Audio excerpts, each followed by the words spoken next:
Mazda Miata has now been around for 4 generations, and with almost 1 million units sold, this is the most successful roadster of all time. We're in the 2016 ND 4th generation Miata.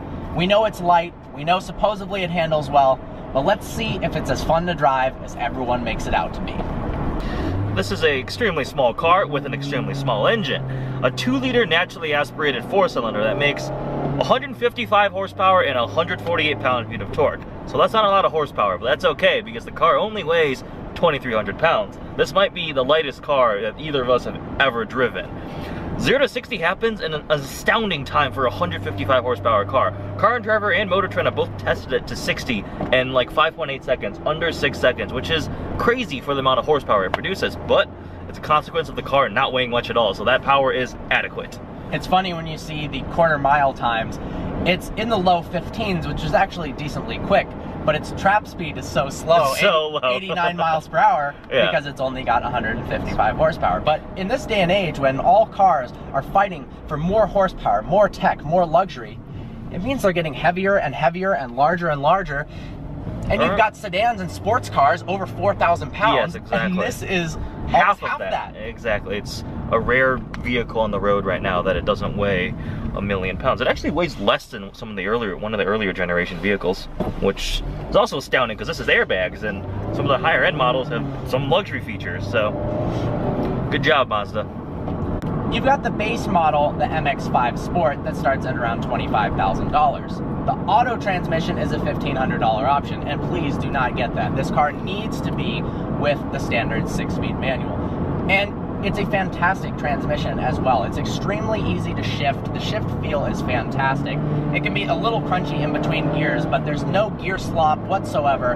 It almost feels like it has automatic rev matching. That's how easy it is to downshift. The car in general is just an absolute pleasure to drive, and that's in part thanks to how light it is. Yes. The steering is very light as well. It feels like an incredibly nimble, placeable car on the road.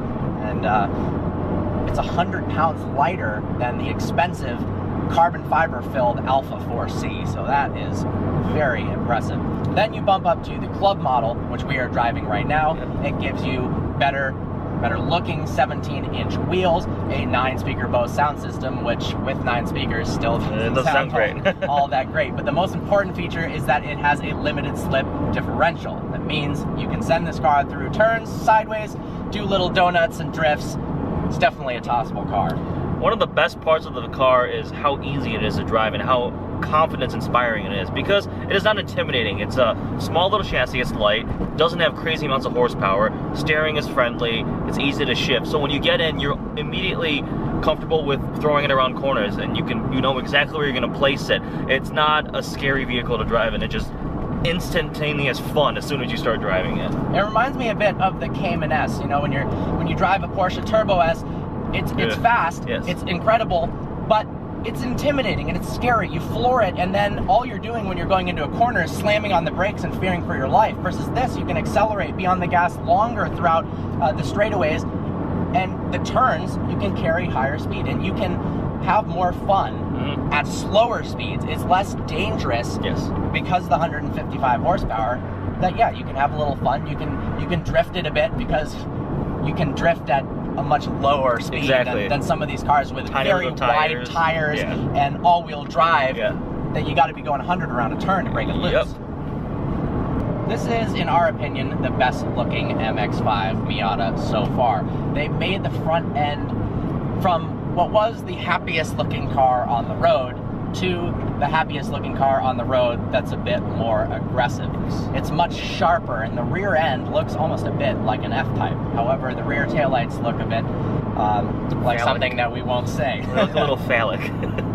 The color combo is fantastic with this red exterior and the black BBS wheels. It does look like much more of a masculine car than Miatas in the past. And that's a good thing, because I think a lot of guys would love to drive these cars, and maybe they had a fear of it being too much of a girl's car, but that's the reputation it has. Not at all anymore. Something I think that's interesting is it looks good with both the top up and down. Definitely. Some cars that they get turned from coupes to roadsters With the cloth tops up, the contrast, the way the lines flow, they just don't look as good with the top up as they do down. For example, F-Type, when the coupe came out, it makes the Roadster look not as good anymore. Certain cars are like that, but I think this looks really good with the top up and down. Especially as a soft top. Yes. Often the hard top convertibles, you can't even tell the difference. Yeah. But of course we do have the new MX-5 coming out. Targa, that looks really good too. It does. From an interior standpoint, the MX-5 is extremely basic. That's not to say that it's bad or uncomfortable. It just doesn't have all the crazy luxury tech features that some cars feature. But I think that's a good thing. It has everything that you would want of it. I've never gotten into this car and been like, oh, I'm really annoyed it doesn't have heated and cooled massage seats, because, again, that is not the point of this vehicle. And you can opt for the Grand Touring package, which does bring you heated seats and navigation. But I think it's unnecessarily raising the price of a car that's not supposed to have that stuff. Exactly. There's not a ton of leather in here, but it's very well designed. It's very clean looking. I like the kind of turbine style air conditioning vents. They did a good job. It's thoroughly modern. I mean, you have the touchscreen that has navigation, your radio, the center tachometer and speedo are digital. There's a little screen that shows your fuel economy, temperature, pressure, everything. It's a modern interior, but it's not too luxurious, and that means it saves weight.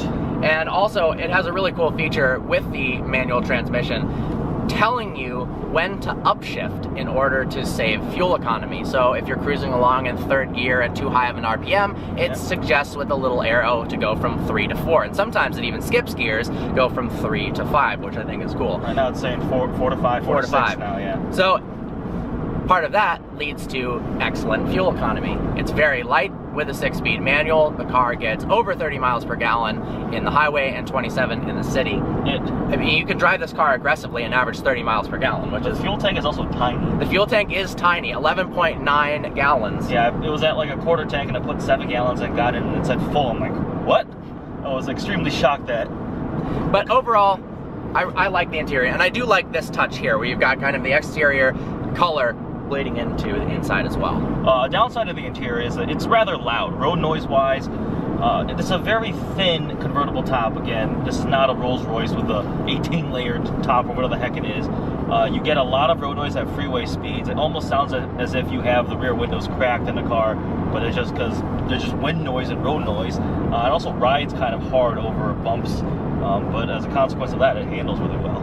I actually like the way it rides. Sure, on really harsh bumps you're gonna feel it, but it's how it should be for a performance car. Yeah. They've done some cool things in the interior to save weight. One of which is the all-manual seats do not have a height control, and you'd think at first that's annoying, especially if you are a smaller or taller individual. But it's a combined height control. When you slide the seat forward, it actually moves the seat upwards, so shorter occupants can see over the steering wheel and the hood more. And then for the taller occupants, when you slide it back, it goes downwards. Now, I will say there's definitely a height at which neither position works for you. I'm sure having that extra adjustability might be nice, but it saves 17 pounds per seat. That's a lot. 34 pounds is a lot of weight savings just for one feature. Exactly.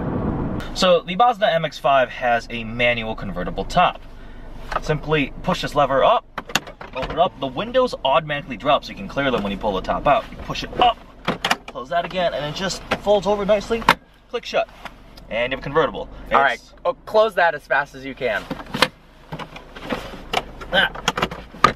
Done. Yeah, so modern day hardtop convertibles and even soft top convertibles usually take I'd say 20 seconds. Even the fastest ones are 10 seconds, 15, and you just beat it. Yeah, exactly. It's very simplistic. I mean, there's absolutely one hand. Absolutely no reason to have the extra motors having more weight.